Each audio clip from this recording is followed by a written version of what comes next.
Hi guys, can you guys hear me? I guess I can hear myself, yeah? This was originally a lightning talk, so I wanted to try to make it more of a conversation. So don't feel the need to hold questions until the end. If you have a question while we're going, let's talk about it, shall we, right? Okay. So we're here because Beyonce apparently really knows how to do social media. So most of us, when we build our websites, we do want people to come to them. That's usually the goal. But let's be honest, none of us are Beyonce, and we never will be. But there is a strategy behind it. She didn't get 10.6 million likes and 78 million followers just by doing things kind of willy-nilly. So let's go over a few of those points. So the first thing that you really want to do with your audience is connect. That I think is the most important thing. When connecting, small businesses and a lot of larger tech companies as well have kind of fallen prey to the robotic social media and web presence. A lot of times they don't realize that customers want to feel like they're actually talking to a person and not just a robot out the other end. So engaging is one of the biggest aspects of social media that you really want to nail. One of the major things is you don't want to be fake. Figure out what your brand stands behind. What message are you trying to portray? And talk about it, whether it's healthy living or it could be politics. It could be issues related to social justice, depending on what your brand stands for. So you do want to create a personality for it. So don't feel bad talking about Game of Thrones the next day, but don't do spoilers because people will unfollow you. You talk about things that are happening in pop culture. Don't be afraid to use emojis if that's your demographic. If you happen to be selling like hover rounds, you might not want to dabble in the emoji well. Also take advantage of different types of aggregates that will help you schedule posts and actually send your posts out to multiple social platforms at once. And don't be afraid to get personal. Also build relationships on social media as well. When people reply to you, don't be afraid to reply back. Start a conversation on Twitter. So connecting using your website. So with WordPress, most of us are going to purchase a theme. Some of us have the ability to build themes, kudos to you. But most of you are going to purchase a theme. When you're purchasing a theme for your brand, you really want to get a theme that focuses on your content. If you do woodworking, you don't want a theme for a sports team. It's just not really going to fit. So there are tons of ways to get that information. If you go to Pinterest and type in woodworking website, you will get millions of pins with just that, woodworking websites and probably a lot of WordPress themes. White space is definitely your friend on your website. Don't feel like you have to fill every inch of space with content. You don't. I will close out my browser. It's very stressful. But we all know that we enjoy white space on sites. I mean, look at the Apple site. It's nothing but white space. And how many people have iPhones? That's really, like, more of you have iPhones.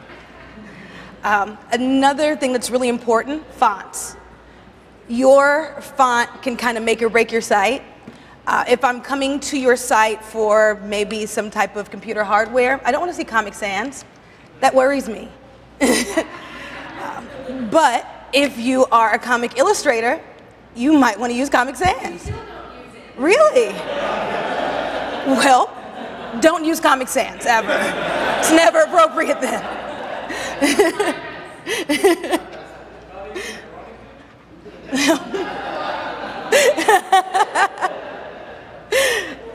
Also, use the lingo that works with your demographic.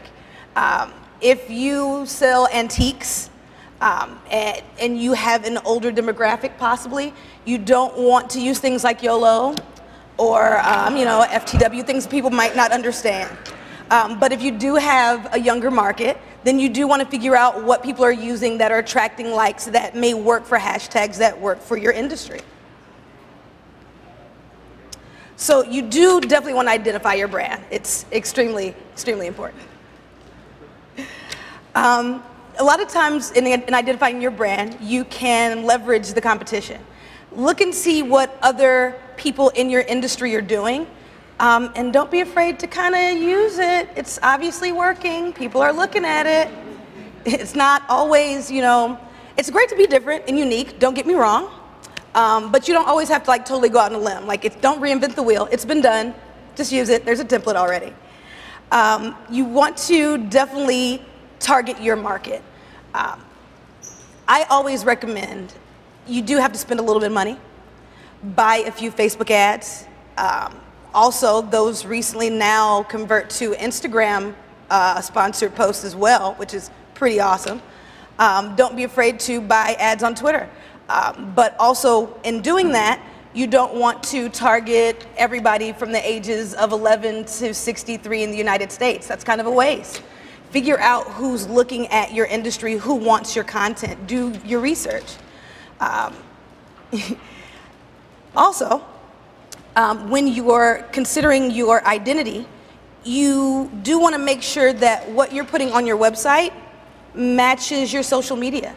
It should kind of look the same. It shouldn't be totally different. Have you ever like had one of those brands where you know what their logo is, but then you try to find them on social media and they have like this obscure name, and also the picture is like them and their wife and kids, and you can't really tell if it's the company you're looking for or a weirdo that just grabbed the name. You really don't know. So you do want things to match. You be using the same logo across the board. If you are a personality, you should have a headshot that you're using across the board. Make yourself easily identifiable. So like I was saying, your social brand, it should look the same. Her cover photo and her profile picture are pretty much the same, with a little variety in the pose that she's doing, but the logo is identifiable. You want to start capturing the moment. Fotolia is great. Adobe stock images, fun, giddy, we get it. But people want something more personal. We understand stock images might make you look more professional, but to me it kind of looks a little scammy. You know, anybody could have grabbed those. Doesn't mean that you exactly know what you're doing. I want to see you doing what you do. That would be awesome. That I understand. Seeing is believing. You want to post as well. So there are mobile apps where you could blog from the place where you are. You can do it on tablets. You don't have to use your tablet just to take pictures. So post in the moment. People are awake. They're scrolling through the internet. They might get it at that time. And actually, the daytime is better. Don't wait till the middle of the night to post just because that's your only time that you have available to write. Schedule your posts. Schedule them for the next day, or like I said, do it in the moment. Share in the moment as well. A lot of people are sharing right now at Wordcamp using the WCPHX hashtag. If you're at conferences that are specific to your industry, use that conference hashtag. Share your posts, get new followers. You also want to strategize. You don't want to overshare a lot. People do that, kind of flood you a little bit. You kind of stop following because you're like, okay, I saw that same post 3 different times today. That's awesome. And you also want to have content. Don't start sharing just blank pictures or just throw pictures up on your website with no context. People want a story. Explain what's going on in the moment. Don't be afraid to get personal with what's happening, and definitely share it. So the how. So people remember stories. It's really hard for people that don't have a close connection with you to remember little bits of information that aren't relevant to their daily life. But people remember stories. People understand narratives. So you want to kind of cultivate a story around your brand. People like to see your progression, so start from the very beginning. If you are a restaurant that hasn't launched yet, go through your process of launching. Show the tile that you plan on picking out for the kitchen. Start plating up the different dishes you're trying for your menu. Post it, share it, talk about recipes or different things that might be obstacles in your launch. Make sure that you are doing this because that inspires brand loyalty. People feel connected. They feel like they've been with you from the very beginning, like they were there, they helped out when they really actually didn't, but it counts towards your following. Like I said, followers like growth. They want to see that progression of your brand from start to present. They want to know what you've been through, if there were any challenges. They want to see your good times, your bad times, even stressful moments. They kind of want to see your family too, a little creepy, but they like that. If people don't be afraid to change. You could be a business that's around for 10 years. Your theme on your website should not be the same the entire 10 years. So many things have evolved. Your industry's own brand has changed. So change your brand, update things, look into new fonts, look into new themes, plugins that might help you share easier, that might display your social media a lot more beautifully on your site. Always research hashtags, they're always changing. You always want to also research them because they could mean things that you don't intend them to mean. That's a thing, and you usually don't realize it's happening until it's too late. So get ahead of that, do research, and figure out what you're saying before you say it. So like I was saying, also, you have to invest in yourself. You know, everybody likes free things. I do. You know, the snacks are out there for free, they're fantastic. A lot of times when you get free food, it tastes better. But to be honest, when you go the free route when it comes to your business, you get what you pay for. So you have to invest in yourself. Like I was saying, you might want to strategize when it comes to your marketing and spend a little money on Facebook. Yes, you posting that thing once is pretty awesome and a couple people might share it, but it's so much easier for Facebook to share to your targeted demographic 5 times a day, maybe 6, or even the algorithm picks it up because a friend of a friend of a friend liked it and now their friends can see it. So do that, spend the money. It's definitely worth it. The ads are not just there to annoy you. They actually work. Like, how many people have bought things off Facebook that you really didn't intend to buy, but it was 3 a.m. and you didn't know what you were doing? Yeah, so it works, yeah. So that was the whole thing. Like I said, it was a lightning talk. So do you guys have any questions or want to share anything or anything of that nature? Yeah.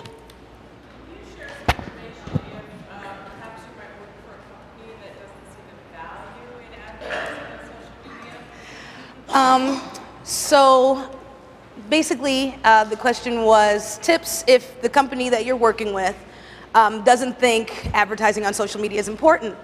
The biggest example I like to cite is Barack Obama. How many people really knew about him before you started seeing like ads on Facebook or articles on Facebook that got shared or might have been sponsored and things like that, right? And he took off from there. There are so many brands that primarily use social media marketing. So you really have to start picking up a lot of examples and major ones that went from obscurity to mainstream just because of social media and really present how important that is and how much money you're losing to demographics that do actually respond to a lot of that targeted marketing on social media. Because a lot of the younger demographics, even older ones, because my mom calls me all the time asking me if a site is legit through the phone that I can't see that she found on Facebook. Sure, Mom, I can verify that for you. But you have to show that importance of the revenue loss of not advertising on social media. Anybody? Yeah.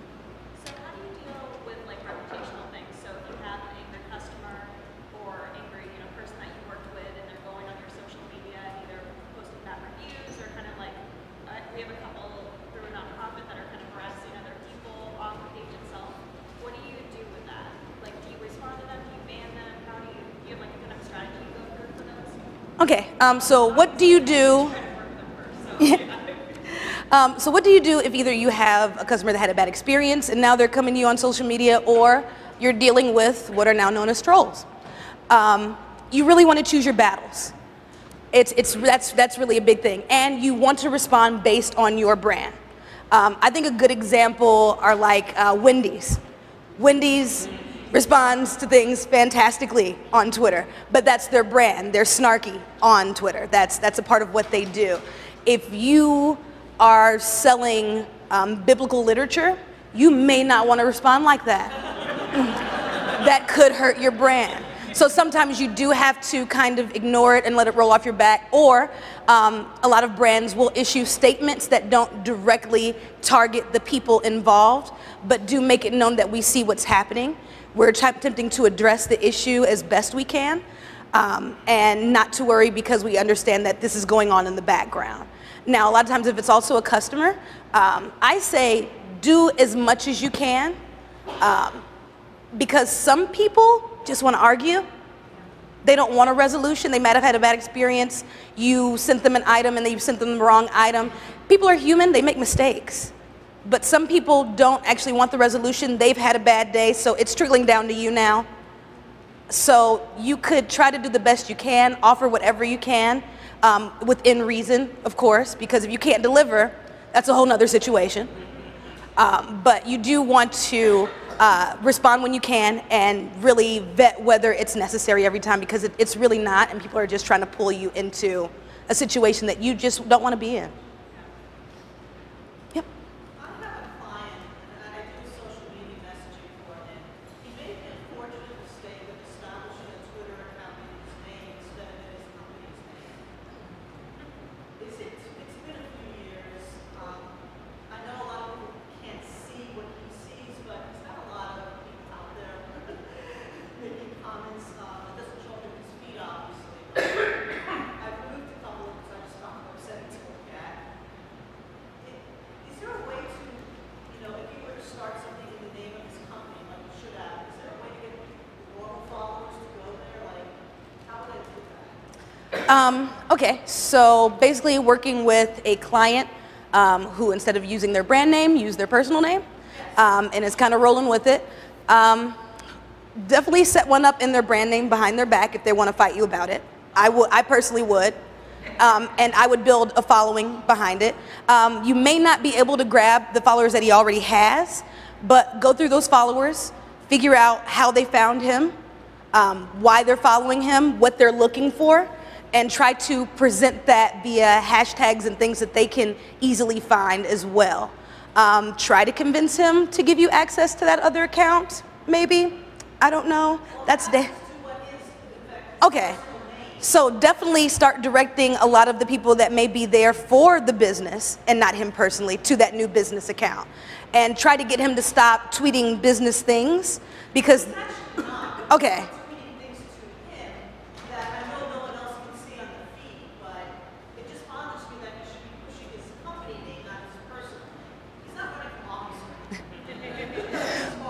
Well, yeah, I mean, it's just, that's really a situation where you have to take control and do it for him. As long as you have access to those accounts, do it for him, make the new strategy, push people to the new account, change the narrative of his personal account, try to keep it as personal as possible. Even one cool thing you could do is if you see people sending different types of things that are for the company and things like that, respond from the new company account to those people, because you can see those mentions and things like that on the other account. Pick up on it, respond to them, and so that they'll start following that company account instead of his personal, knowing that that's where they're going to get their responses now. Yes? So what's worse, having an inactive social media account or not active? Okay, so what's worse, having an active social media or none? Inactive, absolutely. Because now you're out there and you're not doing anything, and I'm gonna stop looking for you. So even if you do become active later, I've stopped looking for you because you never did anything when I wanted to see it. So yeah, so that's definitely how you hurt your brand, big time, big time. Yes. Do you typically use social media channels to drive traffic to a website to increase readership of the actual content on the site? Or do you typically use social media as a way to continue a conversation that started on your website and is now a part of a more natural conversation that's more local? How do you do that? Okay, I'm trying to remember the whole thing so I can repeat it.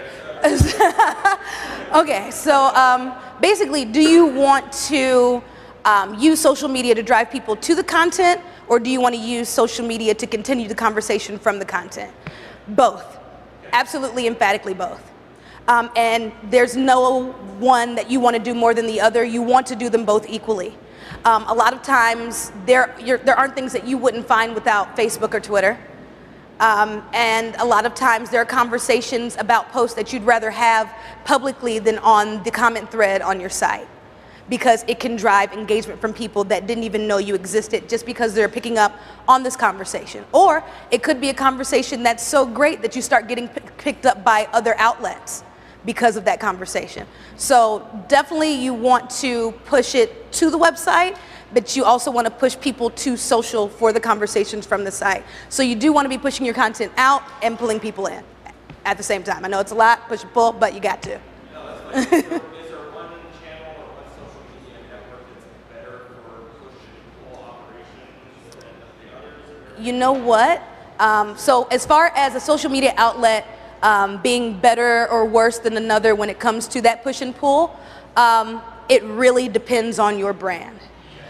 If you have a brand where you're posting articles that need a lot more context behind them, you're going to need Facebook. If you're posting articles and have content that's very succinct and easy to explain and you can do it in a few words, 140 characters, Twitter's for you. It really all depends on what you need for your content. I saw, was there? Yep. Favorite tools? For what in particular?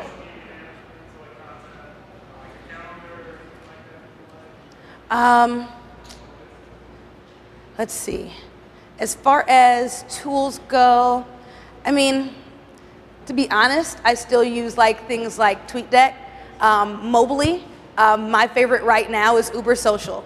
I know it's like super old and really kind of hasn't been updated recently, but it's one of the Twitter platforms that will allow me to push to Facebook, also retweet and quote the way I want to so that I can include and tag people in it instead of just retweeting without adding context to a tweet that I'm pushing out. So that's one that I try to use pretty frequently. Like I'll use Uber Social on my phone before I'll open up Twitter on my laptop, to be perfectly honest. So that's one of my favorites. Too many. Yes, sorry. You know how like some accounts you can post and say to post something to Instagram and it can push it to Facebook. I mean you can have the same post on the right side. Would you, I mean, is there anything negative about that? Or is it the more the better? Or should you have unique things for each channel? So while I do recommend using things like that because it can make your life easier as far as like posting and things like that, but these different platforms are made differently and used different. So let's say you're posting from Instagram and you're going to push it to Twitter and Facebook, right? Twitter will pick up that message. It will pull in as many characters as it can because there are limits, so your message might get cut off. But the good thing about it is it will convert the username of the person you've tagged on Instagram to whatever they are on Twitter if it's different. But once it gets to Facebook, you have this tag in it at so-and-so. Facebook isn't going to convert that to a Facebook name. So now you have this tag where nobody's tagged in it on Facebook, and it kind of looks weird because it's like, oh, that must have been a tweet. So there are downsides to it, yes. So depending on what you post, it can be great. So if you're not using tags like that, it's great. But if you are doing things like that, it's not so awesome because then it kind of looks lazy to your audience, unfortunately. Also, a lot of people don't flood their Facebook posts with hashtags. So that's when they're kind of noticing, okay, well that might have been a tweet or that might have been from Instagram. So you kind of have to pick and choose and use discernment when using a lot of social aggregates. Yeah, that's kind of a giveaway. When I see a bunch of hashtags on Facebook, I'm like, Yep. does it depend on who you include with your audience and all these other things as to how often and like, I mean, what's inactive versus active? So when I think inactive, I think, sorry, the question was basically, when it comes to posting, are there better times to schedule or what's inactive versus inactive for your account? So when I think inactive, I think like your account was made in 2009, and you said 3 things in 2011, and we haven't heard from you since. And there are probably 40 other people that are probably dying to use that account, and you're just tying it up. So that's what I think is inactive. So, but also, if you're only tweeting or posting once a month, it can hurt you because social media is very rapid and in the moment. So if you're not having any moments, why are we following you? But as far as different times to do these posts, once again, totally depends on your demographic. Is your demographic working? If so, they're probably on Facebook toward the end of the day, toward the end of the week, because they're starting to feel like they don't want to be at work. So you have to kind of research those things, what age groups are on these different platforms at what times. Because my generation may be on Facebook at a different time, but then we're also on Twitter at a totally different time than Facebook. So if you're pushing out messages at the exact same time on both platforms, we may see them on Twitter, but we never caught it on Facebook. Mm-hmm. I just want to point out that it's sweet and love for like customize each message. Yeah. If it's the same one. And I found that to be very useful. Definitely. I also consume from LinkedIn, which doesn't mean Yeah, and Hootsuite is another one where you kind of get what you pay for. They have a free version, and it has a few features, but then their paid version allows you to do way more. So that's another one where you may want to spend a little money to have a lot more ease when it comes to your social media management. Yeah, and it's not horrible. No, you get Netflix for the same price, so splurge. Is there anybody? Yes. So, like I fully understand when we talk about like Wendy's having a social media person, but what would you recommend for like a freelancer like myself? Like I work for a big company, we have a social media, but I freelance. And I'm good with computers and not people. So how does someone like me get into social when I'm a freelancer and I'm not the kind of person that's like, hey, look at my life? Well, first, I would definitely recommend you have 2 separate accounts so your company doesn't know you're moonlighting on the side. Right. But as far as a freelancer's personality on social media, I mean, it all depends on what your brand's personality is. If you're, what are you freelancing? Are you a video game developer that works with a lot of different companies? Are you a venture capital firm? Are you a web designer? It all depends. And if your freelance has a niche, what's that niche's voice on social media? So you want to kind of research that so you fit their tone. So second to that, would you consider it cheating to use a ghostwriter? Cheating to use a ghostwriter? Absolutely not. If you can't write, pay someone to do it for you. Okay. Absolutely. Because I mean, because seriously, like how many times have you like gone to the website and you're trying to read it and you keep rereading the same sentence 5 times and you're just frustrated because you don't understand why you don't understand what they're trying to understand. So it's very frustrating, and once again, you will lose followers. Yes. Was there anyone? Yes. I have a question. Do you have this might be a really dumb question. Do you know if there's anything that can push post to in LinkedIn? Ooh, pushing the posting in Like LinkedIn. schedule it ahead of time? As far as pushing to post in LinkedIn, the one thing I know of is Hootsuite. You look like you might know of something else. No, what was it? Co-schedule? Yeah. Okay, so co-schedule will post to LinkedIn. Good to know. I'm going to check that out tonight. Thank you. That's why I like to have conversations. You don't know until you talk to people. But yeah, so that would be awesome. So, yeah, she said Hootsuite. Okay, so yeah, I'm going to look that up. All right. Is there anybody? I'm not. Yep. So if you are going to pay for like ads on Facebook or Instagram to promote your product or build a larger following, like what are some tips to make sure you're taking the most advantage of your marketing dollars? So as far as spending your money to post on social media, you definitely want to do your research. Research. Figure out what your target market is. Who's buying into your content. Otherwise, it's a way you're just throwing your money into the wind, because it's like putting ads on cars in a parking lot. who's actually gonna take the time to read it. So you do want to figure out what your audience is. If you're marketing to people that like collector's items or rather toys, things like that, you might want to target to either children or people in this room that might collect like Funko Pops and things like that. So it's really all about your research. You do have to take that time out. Even talk to people that you may or may not know. If you're thinking about launching something now, talk to the people at Wordcamp. See if they may be interested in buying what you're selling. Because little do you know, and not saying that you have any bad ideas, or anyone does for that matter, but you might have a thing that no one wants, or something that everyone already has. And here you are trying to reinvent the wheel, spinning your wheels, and it's just not happening. So research all day, every day, constantly. And it never ends. Even after your launch, continue to research, because your market is going to be changing. The people that are looking for your content are going to change. Their interests, the things that guide them to your content, are going to change. So constant research all the time. Well, we were getting close to the time anyway, so yeah, we do probably have like 2 minutes left. No? All right, well guys, this was fun. Thank you.